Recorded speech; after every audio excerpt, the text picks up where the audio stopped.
ஒரு மலர் படுக்கையில் முதல் வரிசை 23 ரோஜாப்பூ செடிகளும், இரண்டாவது வரிசை 21ம், மூன்றாவது வரிசை 19ம், கடைசி வரிசையில் 5 பூச்செடிகளும் உள்ளன எனில் மொத்த வரிசைகளின் எண்ணிக்கை எவ்வளவுன்னு கேட்குறாங்க. இது வந்து பார்த்திங்க அப்படின்னா டிஃப்ரென்ஸ் வந்து ஈக்குவலாக இருக்குது, அதாவது 2 கம்மி ஆகுது. ஓகேவா? அப்போ இது வந்து ஒரு கூட்டுத்தொடர் வரிசை. கூட்டுத்தொடர் வரிசையில் n கண்டுபிடிக்கிறதுக்கான ஃபார்முலா என்ன அப்படின்னா n = L - a/d + 1. ஓகேவா? இதில் பார்த்தீங்க அப்படின்னா எல்லோட வேல்யூ வந்து 5, ஏவோட வேல்யூ 23, டியோட வேல்யூ பார்த்தோம் அப்படின்னா -2. இப்போ சப்ஸ்டியூட் பண்ணோம் அப்படின்னா 5 - 23 / -2 + 1. இப்போ 23 5 போச்சு அப்படின்னா 18. இப்போ -18ன்னு வரும். -18 / -2 + 1. மைனஸ் அடைஞ்சிரும். அடித்தோம்னா 9 + 1 10. ஆன்சர் வந்து 10. செங்கற்களினால் கட்டப்பட்ட ஒரு படிக்கட்டில் மொத்தம் 30 படிக்கட்டுகள் உள்ளன. கீழ் படிக்கட்டை அமைப்பதற்கு 100 செங்கற்கள் தேவைப்படுகிறது. அடுத்தடுத்த படிக்கட்டுகள் அமைப்பதற்கு முந்தைய படிக்கட்டை விட 2 செங்கற்கள் குறைவாக தேவைப்படுகிறது. உச்சியில் உள்ள படிக்கட்டை அமைப்பதற்கு எத்தனை செங்கற்கள் தேவை, படிக்கட்டுகள் முழுவதும் அமைப்பதற்கு எத்தனை செங்கற்கள் தேவைன்னு சொல்லி கேட்டிருக்காங்க. 2 கொஸ்டின் வந்து கேட்டிருக்காங்க. ஃபஸ்ட்டு வந்து பார்த்தோம் அப்படின்னா ஃபஸ்ட்டு வந்து 100 தேவைப்படுது. அதுக்கப்புறம் பார்த்தீங்க அப்படின்னா 98 தேவைப்படுது. ஏன்னா 2 கம்மின்னு சொல்லிட்டாங்க. அப்புறம் 96.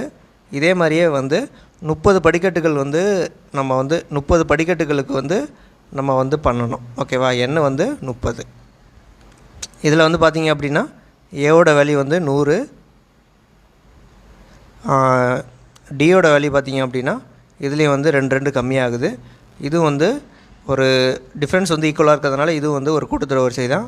டிஃப்ரென்ஸ் வந்து -2 இருக்குது. ஓகேவா? என்னோட வேல்யூ வந்து 30ன்னு தெரியுது.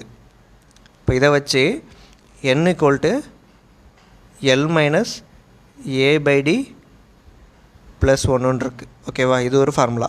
இப்போ இந்த ஃபார்முலா வச்சு நம்ம L வந்து டைரெக்டாக கண்டுபிடிச்சிடலாம். ஓகேவா?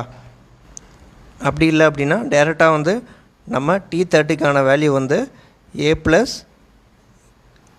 n - 1 × d இந்த ஃபார்முலா யூஸ் பண்ணலாம். சேம் ஃபார்முலா தான், ரெண்டுமே சேம் ஃபார்முலா தான். நம்ம வந்து டைரெக்டாக வந்து இதில் சப்ஸ்டிட்யூட் பண்ணி கண்டுபிடிச்சிடலாம். ஓகேவா? இப்போ ஏவோட வேல்யூ வந்து 100, என்னோட வேல்யூ வந்து பார்த்திங்கன்னா 30. இப்போ 30 - 1 29 × டியோட வேல்யூ -2. அப்போ 29 × 2 -58.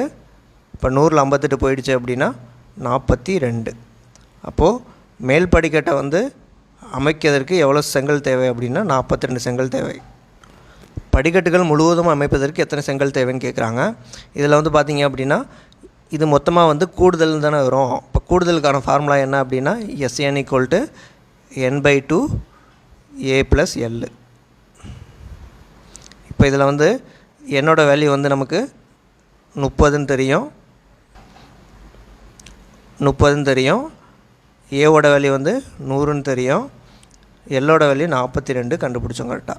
ஓகேவா? அப்போது இதையும் அடித்தோன்னா 15 × 142.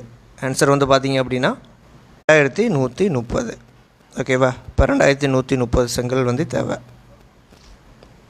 நான் இங்கே வந்து எல்லோட வேல்யூ வந்து தெரியுன்றதுனால நான் அந்த ஃபார்முலா யூஸ் பண்ணேன். அப்படி இல்லை அப்படின்னா Sn = n/2 2a + n - 1 × d இந்த ஃபார்முலா யூஸ் பண்ணியும் நம்ம வந்து கண்டுபிடிக்கலாம். ஓகேவா? இந்த வீடியோ பிடிச்சிருந்தது அப்படின்னா லைக் பண்ணுங்கள், ஷேர் பண்ணுங்கள், சப்ஸ்கிரைப் பண்ணுங்கள். தேங்க்யூ.